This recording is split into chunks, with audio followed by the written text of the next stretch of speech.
We got a lot of news to get to and not a lot of time to do it because a lot of it has to do with NXT. And the biggest news I can say is that in 2023, starting at NXT Vengeance Day in February 2023, the NXT brand will be back on the road. And finally, not. It does not mean that the it does not mean that it's the end of the NXT arena. What it means is that for premium live events, NXT will be back on the road, which is something we have not seen since 2020 or 2019 rather, because due to COVID, everything was put to rest, including NXT's road schedule, and it became more of a brand stationary in Orlando, Florida, and now it's back to being on the road starting in 2023. Also at NXT, also on NXT, we saw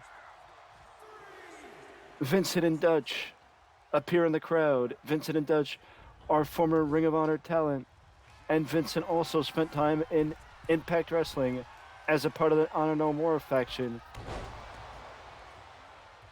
But Vincent and Dutch are 2/3 of the former Ring of Honor World Trios champions, or six-man champions in Ring of Honor, and seeing them get the opportunity to come to WWE, well, it's a positive step for anybody, including Vincent and Dutch.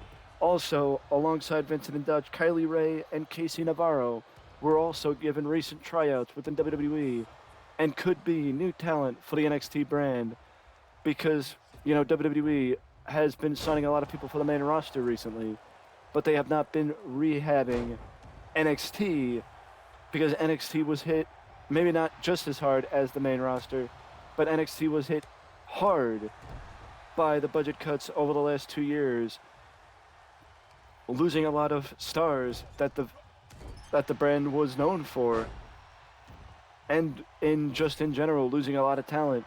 So re-expanding out the roster is something that maybe Triple H, or I would assume Triple H, would be having at the top of his game, because also he needs to look at it as people that he has down in NXT will eventually, or could eventually, come to the main roster.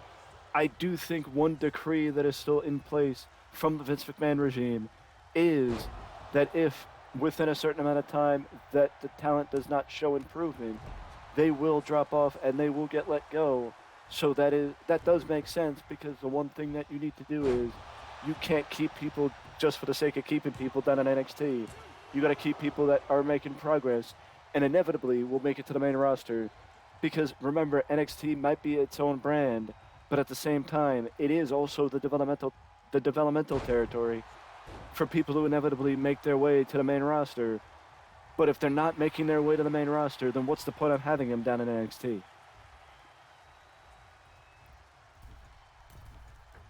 But also, NXT on Saturday will have its final, not just its final live event, premium live event, but WWE's final premium live event of 2022, as NXT Deadline is finally arriving.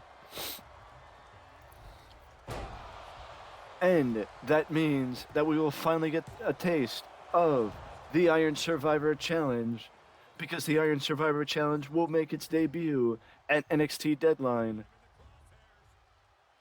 where 5 men will fight for 25 minutes time, and whoever gets the most most pinfall victories in that window of time will become the number one contender for not just Mandy Rose and the NXT Women's Championship, but also Braun Breaker and the NXT World Title.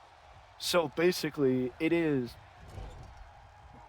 the old championship scramble match, but maybe a little bit more fleshed out than the championship scramble match was.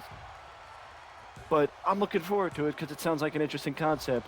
And in my opinion, one match type that I would love to see in WWE 2K23 next year.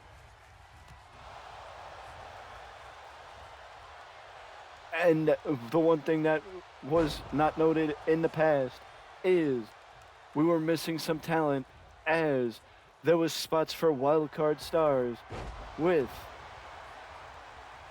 with Indy Hartwell and Axiom winning the triple threat matches on NXT last night and becoming the final members of the Iron Survivor Challenge. So Indy Hartwell joins the women's side and Axiom joins the men's side. We will get to the predictions and go further into detail on NXT Deadline when we do the prediction special later this week. But more from NXT as another NXT Championship match was announced for Deadline as the reigning, defending NXT Tag Team Champions Pretty Deadly will defend the NXT Tag Team titles against the New Day at NXT Deadline, which is an incredible matchup for the final pay-per-view of 2022 on NXT on the NXT side or in WWE in general. Just seeing the New Day on NXT is a sight to be held, especially considering the fact that we have not seen Xavier Woods, for example, on NXT since he made his main roster debut a long time ago. But Xavier Woods did spend some time in NXT in the early days alongside Big E. Should have not dove outside the ring, but that's beside the point. But either way, Pretty Deadly, the reigning defending NXT Tag Team Champions, only leave Wes Lee. Oh, actually, I think Wes Lee is actually defending the title as well. I could be wrong. But the Pretty Deadly are added. Pretty Deadly versus the New Day is added to a pretty stacked card to round out the year. Also on NXT last night, we saw the return of Drew Gulak. Drew Gulak appeared during Charlie Dempsey's match, which is pretty fitting because both men do have similar styles. And I, for one, am a massive fan of Drew Gulak and have thought it was a missed opportunity for WWE to be using him the way they have been over the last 2 years since his time near the top of the card feuding with Daniel Bryan. You know, in my opinion, they probably could have did a lot more with Drew Gulak, but for whatever reason, they chose not to. And it's good to see Drew Gulak back not only in the ring, but having the opportunity to fight somebody who is similar to him in style, like Charlie Dempsey. And it would also give Charlie Dempsey the opportunity to fight a veteran like Drew Gulak. The last bit of news that is worth talking about is Tony D'Angelo returned at NXT last night, which in my opinion points to the possibility of either a triple threat match or maybe a match at NXT Deadline against Wes Lee for the NXT North American Championship, as Tony D'Angelo blamed Wes Lee for his injury that kept him out of action. So it is possible that we could see something to that effect. But the question is, if we do, would Dijak get involved? Because it's clear that Dijak has its attentions set on the NXT North American Champion, Wes Lee. And the last bit of news, and this is more an opinion than actual news, Sasha Banks update. It seems to me that Sasha Banks is trying to set herself up for life outside of wrestling, copywriting, or I think it was copywriting, her name, Mercedes Varnado, and something else, I forget. So it does seem like she might be setting herself up for either branding outside of WWE or just life outside of professional wrestling. Either way, props to Sasha Banks for setting herself up, and I wish her the best in whatever she does, whether it comes back to WWE or or outside of professional wrestling. Either way, I wish her the best in whatever she does.